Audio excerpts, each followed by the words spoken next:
Épisode 1, un après-midi, Akihito Kambara, un lycéen de deuxième année aux cheveux blonds tombe par hasard sur Mire Kuriyama, une camarade de première année qui se tient sur le bord du toit de l'école. Alors qu'il tente de la persuader de sauter, une fille aux lunettes rouges bondit vers lui et lui poignarde la poitrine avec une lame cramoisie, qu'elle a appelée de nulle part. Là, la mystérieuse fille découvre que le garçon est loin d'être ordinaire, car il ne meurt pas. Après cette journée, Akihito fait un peu de travail au club littéraire, avec sa présidente Mitsuki Nase discutant des nombreuses histoires qu'ils doivent revoir pour l'anthologie du club qui sortira bientôt. Akihito assiste alors à une agitation dans l'autre pièce, pour découvrir la fille de l'autre jour, Mire Kuriyama qui le harcèle mais se fait prendre.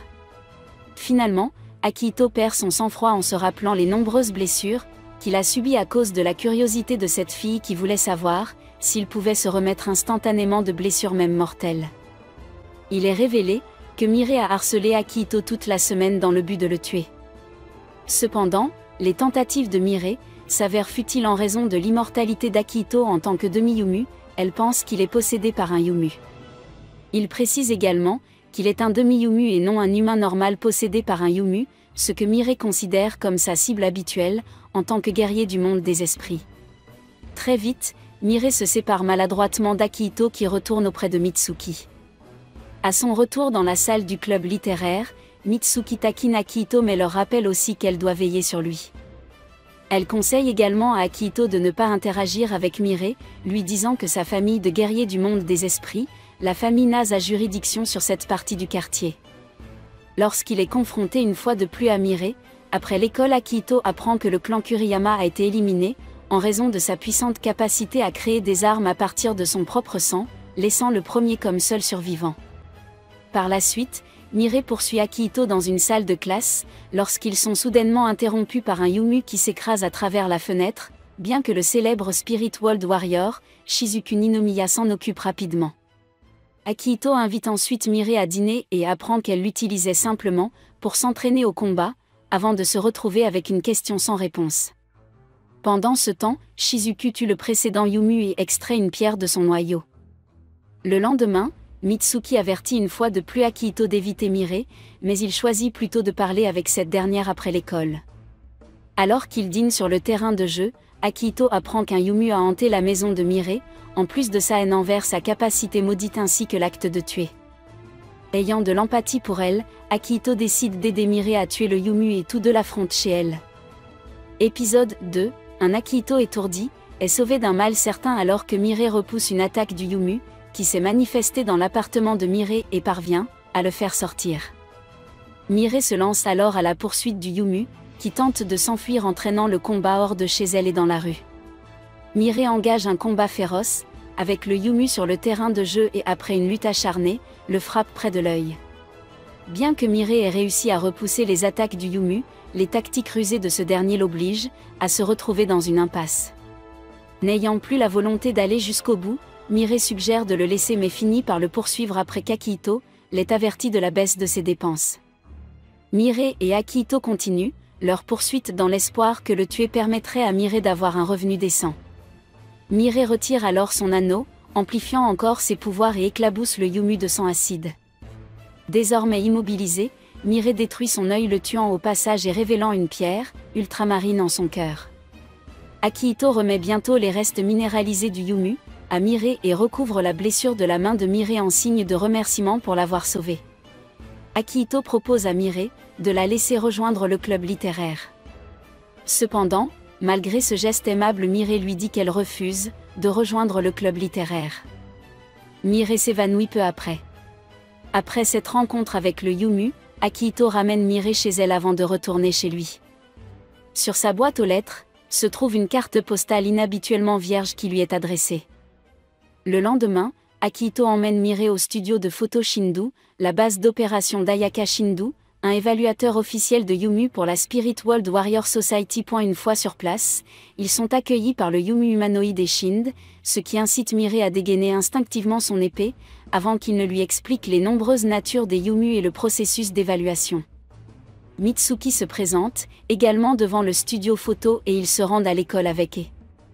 Là, Mire répète qu'elle n'a pas l'intention de rejoindre le club littéraire et cette décision reste inchangée même si Akihito essaie de la persuader.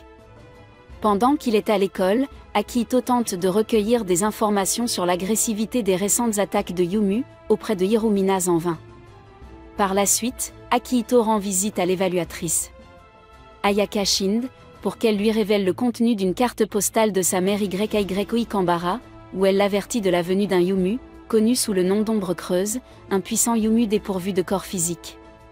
Ayaka explique qu'après sa dernière apparition, il a vaincu sans effort 5 guerriers spirituels de niveau A et que les récents Yumu de bas niveau étaient probablement agités par sa proximité.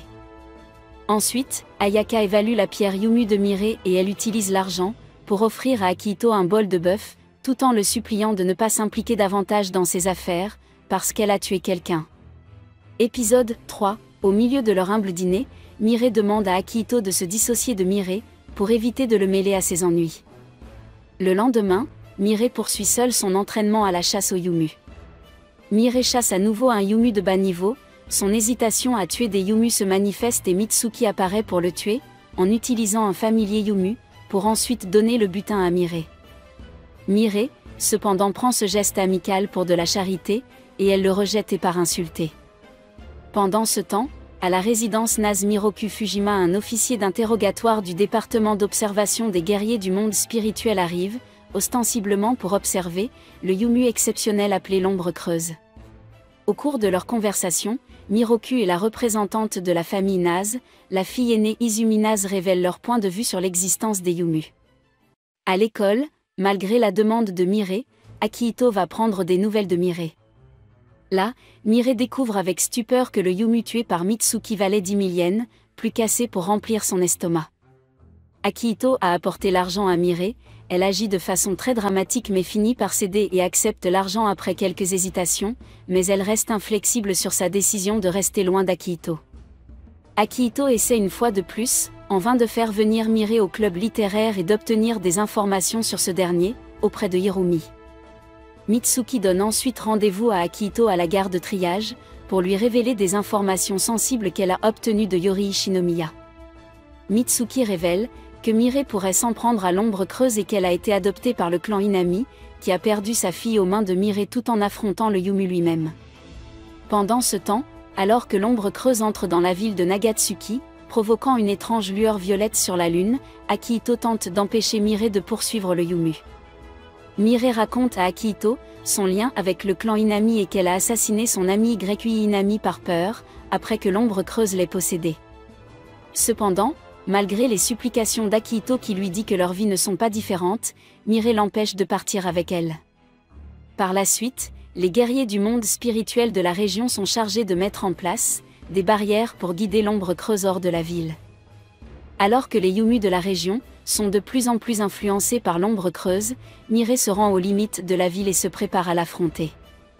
Cependant, Sakura Inami l'attaque, avec l'intention de tuer au moment où elles sont toutes les deux englouties et projetées dans une partie aléatoire de la ville par l'Ombre Creuse. Le combat commence à l'extérieur tandis qu'Akihito frustré reste chez lui. Bientôt, son impuissance le force à prendre une décision rapide. Quelques minutes plus tard, Akihito plonge dans le monde créé par l'Ombre Creuse, interrompant le combat entre Sakura Inami et Miré Kuriyama, qui se débat.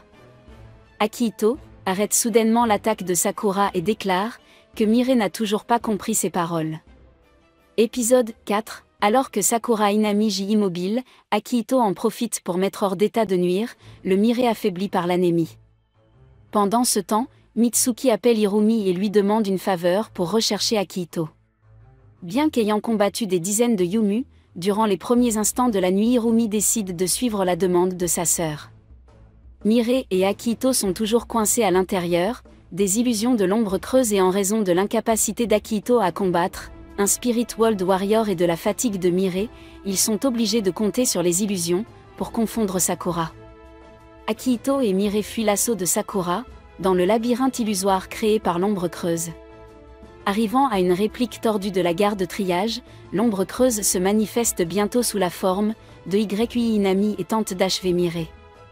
Miré est prise au piège par l'ombre, qui imite la ressemblance de YY, mais Akihito ramène Miré à la réalité avant que l'ombre ne la tue. Révélant son corps principal, l'ombre attaque Mirai qui riposte en injectant à son corps une quantité massive de sang corrosif qui le détruit bientôt. Les illusions disparaissent suivies d'une pluie potentiellement mortelle du propre sang de Mirai, qui provoque la corrosion des environs. Se retrouvant au sommet de la montagne, Sakura Inami part peu après et Akihito décide d'approcher Mirai. Mirai remet en question l'image qu'elle a d'elle-même auprès d'Akihito. Ce à quoi Akihito répond sincèrement. L'ombre creuse affaiblie, parvenant à survivre au sang puissant de Mirai, s'empare du corps d'Akihito le poussant à supplier une Mirai horrifiée de lui injecter son sang. Cela force l'ombre à sortir d'Akihito et Mirai la détruit finalement. Par la suite, Hirumi, Ayaka et Shizuku arrivent et empêchent Mirai de venir en aide à Akihito, l'enfermant à la place dans une cage. Ayaka explique que le réveil de la moitié Yumu d'Akihito est dû à l'état de faiblesse de sa moitié humaine. Mirai assiste alors avec horreur à la transformation soudaine d'Akihito, qui devient fou furieux. Malgré les tentatives du trio, pour contenir Akihito, ils sont bientôt dépassés par son immense pouvoir destructeur, ses boules de feu orange, dévastant complètement le paysage environnant. Se reconnaissant dans Akihito, Mirai fond en larmes et le serre dans ses bras, jusqu'à ce que son Yumu déchaîné se calme. Par la suite, alors qu'Akihito se réveille et méprise la dévastation qu'il a causée, Mirai fond en larmes après avoir reçu ses excuses. Pendant ce temps, après avoir observé la lutte, Miroku décide de faire un rapport à la société. Quelque temps plus tard, Mirai et Akihito sortent dîner. Ce dernier lui pose la même question qu'elle lui a posée plus tôt et Mirai lui répond normalement, comme il l'a fait pour elle. Dans l'épilogue, Izumi présente la pierre de l'ombre creuse à un inconnu et remarque qu'elle devrait faire patienter la société pour le moment. N'oubliez pas de vous abonner et d'activer les notifications pour pouvoir regarder d'autres vidéos comme celle-ci.